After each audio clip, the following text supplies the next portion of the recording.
leadership to achieve just that. So I believe there is a challenge that the SPLM went to.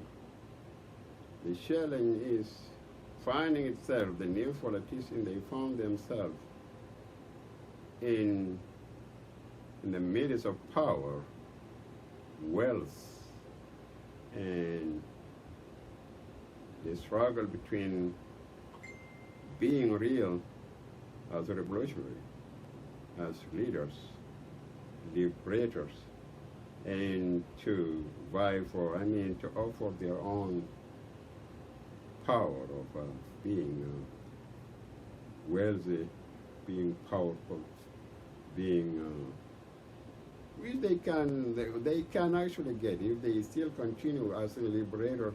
They could be a winner. They could win them all, because as liberators who waged the liberation war, this is a legacy.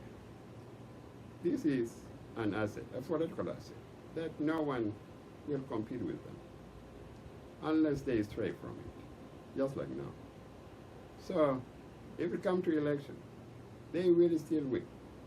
If it comes to nomination, or they still can win. Use that asset, political assets of liberation days and political legacy as competitive advantage. They have the advantage for the rest of people who did not did the same thing. So now, if they rule in a good way, they were ruling South Sudan in a good way, which that they have to continue with the vision of uniting the people of South Sudan. That is a fundamental thing. You cannot rule a country without uniting it, or expecting that country to be great without being united, stable, and in peace and security. You need good economy, you need security. You need investor, you need security. You need peace, you need stability. Without those, you cannot win. You need more money, you need more wealth, you need more power. Those are the ways, not the other way around. Like dividing people, destroying the country, destroying the economy, destroying. Like right now, the central bank is going broke. The people are all in refugee camps, in IDP, internal displacing site. You see, so this is not the way of a smart leader. So it's a smart leadership, and I think the SPLM they went astray from the course they're supposed to take. The situation we are in is a situation of people who don't have resources like the resources we have. We have the resources that could we couldn't fall in that kind of situation of hungry people. Even when we were with the North, the South Sudanese, they were not but that much depending on the government in North. Each one has his own farm, couple of cattle, been taking care of that for a lifetime. You see. No, but actually, some of them, they did not even see cartoon. They were very peaceful. They were in peace. They were secure. They were, living for 90 years. They have no trouble like the way that we are right now. But see, under their own government, what happened? When the wars of 2019 happened, if you can see those pictures of the elders being carried, or those who been killed. 90 years. They've been living there for those decades without seeing something horrible like what happened in 2019 and aftermath of it. So that's not the way we're supposed to continue. There must be a change. There must be a better leadership. There must be a better vision. There must be a change for all of us. I don't mean one person here. I mean we all need to think about that and say that let us do the right thing from now. Let us accept that we are a nation and we will be a nation, whether we like it or not. Whether we still live in doubt about that, it's our reality. You're not running away from it. So the best thing is just let us save our lives and headache, save ourselves from headache, save ourselves from all this, and accept ourselves and correct ourselves, not in a violent way.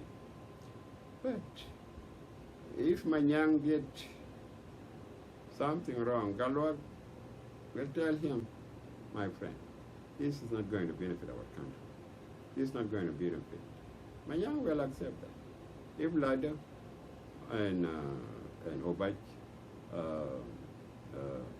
they disagree, it doesn't mean that they are enemies. But we have to resolve our disagreement. So these all take leaders and leadership. So our leaders, the leadership that we want actually, it's not leadership that is just only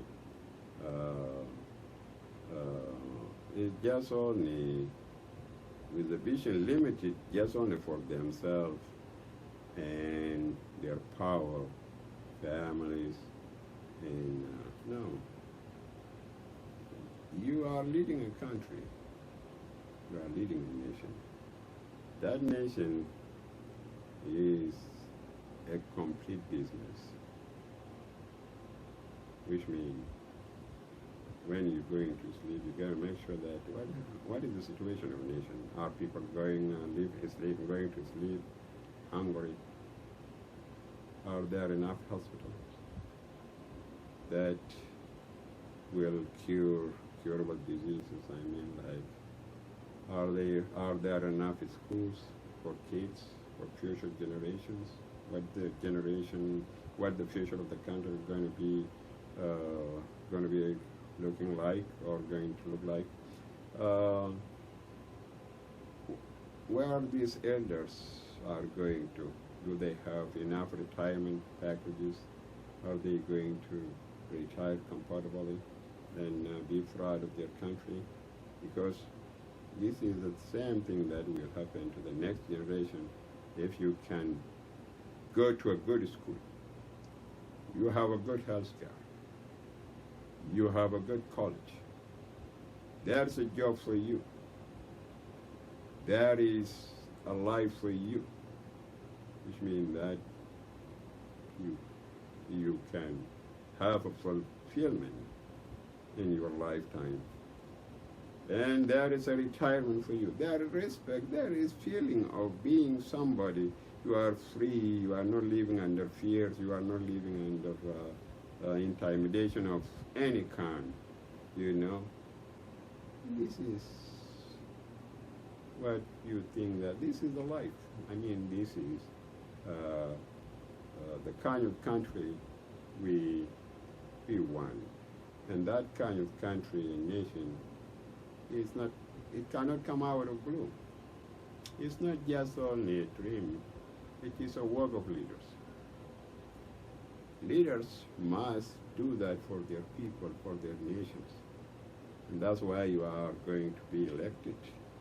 And that's why you are going to stay there in power as long as you are providing those things and you are being elected by the same people, not forcing themselves, I mean yourself, onto them through many ways. You know, that's why we think that let us accept the truth that there must be a change of leadership in a good way, not in. Let us go for election. As our people, let us provide our credential, our skills,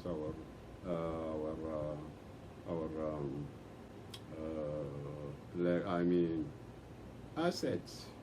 Why we need to be elected? What we're going to be doing when we get elected?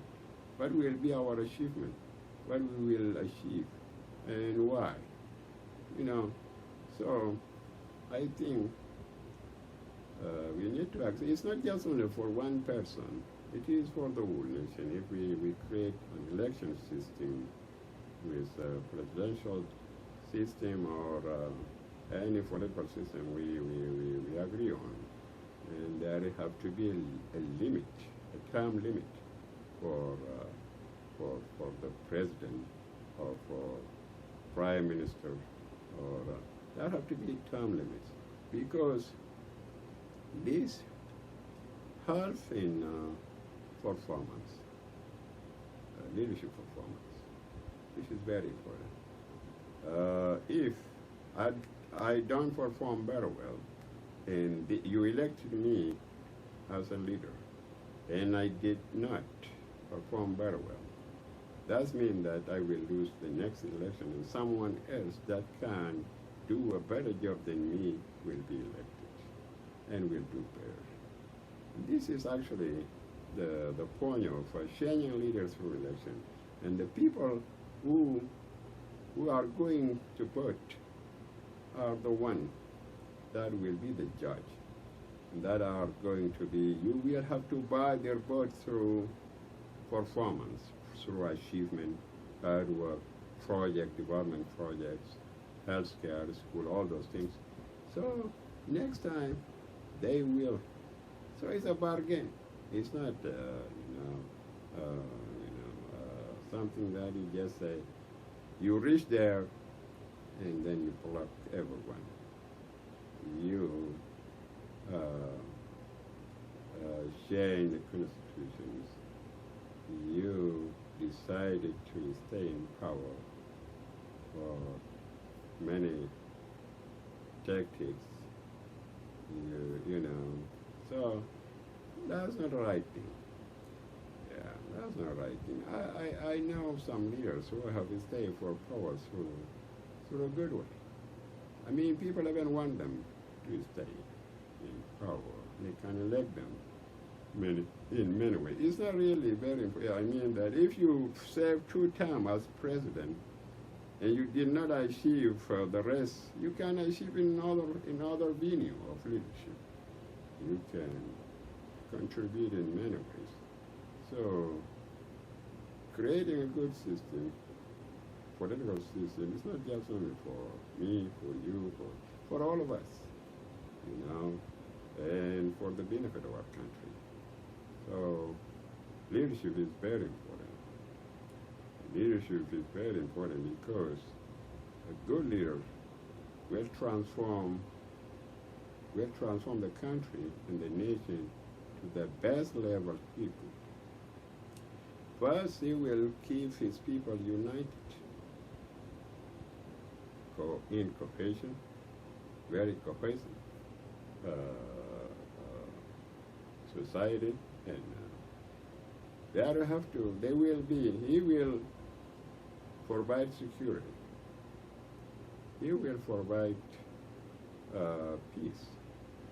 He will create an economy that is booming, that is sustainable. I mean, you have, like I said before, you need to see the map of South Sudan, where the production area can be created. You don't have to look at this as in terms of sectionism. I mean, like, you need to be inclusive, because as a country, we all have emotional interests. I have interest in getting rice from a wheel if I am from Jonglei. I have also interest in getting gold from Kuwait. Kuwait has interest in getting oil from Malut or from Bantu, you know, and all this is integrated plan, economic integrated plan, where we choose production area and where we maintain that kind of policy, because it will create a prosperous country in terms of economic growth. Second, we also need to industrialize our country. I mean, that have to be a new trend for building a new economy. But all these take leaders in leadership, and it's not just only about expanding political process in two-person react, react for 30 years or 20 years or 40 years. Where are we going with that? We're not going anywhere. We just right now we have anything. The central bank is going broke. People are still in unionists. We are still in diaspora. You know, we need to change. We need to accept the reality that what we are doing is not the right thing that we're supposed to do. It's not because you don't have to feel like ego that not accepting the truth. So our leader must change the perception of what is happening right now. And there have to be security. If you need investors to come and invest in the country, no investor will ever come and invest his hard-earned money in unstable country.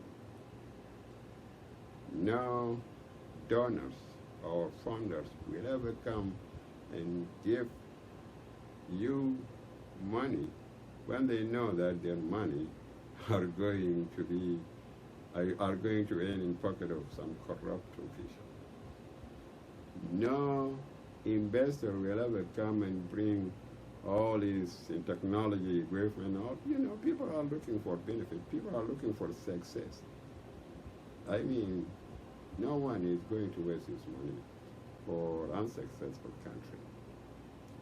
So this is one thing. That's why leadership have to be good. The country have to be stable. There have to be security. People have to be enjoying life in a secure way. There is no threat. You can just see people getting killed every single day, and then you think that everyone is going to come. And no, everyone is concerned about his life too. So there have to be security. There have to be peace. Now, if you see the IDPs, they've been in horrible ordeal. If you can just imagine, from 2013 until now, those people are living right there. So, psychologically, mentally, and physically, they are not the same people in last 7 years. And you think that you are a leader. You think that it is their choice. No. It is your decision as a leader. It is what you do that affects the life of these people. Yes. Your reaction, your behavior, your attitude, your political thinking, your political is what is affecting everybody. One is dying in Egypt, one is dying everywhere. You are part of that. Yeah. Don't think that because you rule as a leader and need what God can do. You cannot say it is all, but you have to do build hospital, build schools, keep the country secure, provide security, provide laws, all those things. Make sure that you do your rule before you say that it is the will of God. Yes. God give us everything, the way we think. I mean, like He give us mind, He give us hand, He give us feet, He give us everything. And this is the way He's telling us that provide yourself all these things. So, my wish is that even though there's a lot of shortcoming in these agreements and all this, the way that they compose all this. The peace agreement actually has been hijacked by the same people. I mean, like we will need another CSS. We will need it because actually this one is already hijacked. It needs another solution. You see, we the people of we have many people. They are not even part of that. But some of them, they have the lion's share in that. And they think that it should be normal. Why would it be normal? Because you are in, and that's it. There have to be peace here. Because you, so there have to be peace. But even though we will accept that the peace process will be maintained because we wish for change in a good way. In a good way. We are brothers, we are families. We are, there is no problem. If you take the lion's share, I know that I will take my shares in many ways. We will share in many ways. So my wish this year and next is that South Sudan have to share, and our leader have to share. And we will continue fighting through the nutshell, encouraging them, trying to criticize them, tell them what needs to be done, what needs to be implemented, what needs to be avoided. It's not because we have a conflict with anybody. It's because we want our country to be great. It's because we want our people to live a better life. They deserve that. They've been through a lot since 1955. And we owe them that. We owe them that. They have to live better. You see, if we are really saying that we are educated, we are intellectuals, we are leaders, we are liberators, we owe our people, the simple people, the ordinary people, to live better. Those who cannot think for themselves, those who cannot help themselves, those who cannot get treatment, it is our responsibility. So thank you so much, and I will talk again in different topic some of these 2 days. So I will be joined by some people, some intellectual guests and readers of the nutshell in some coming days. So I'm not just going to be about only what I say here by myself. Thank you so much.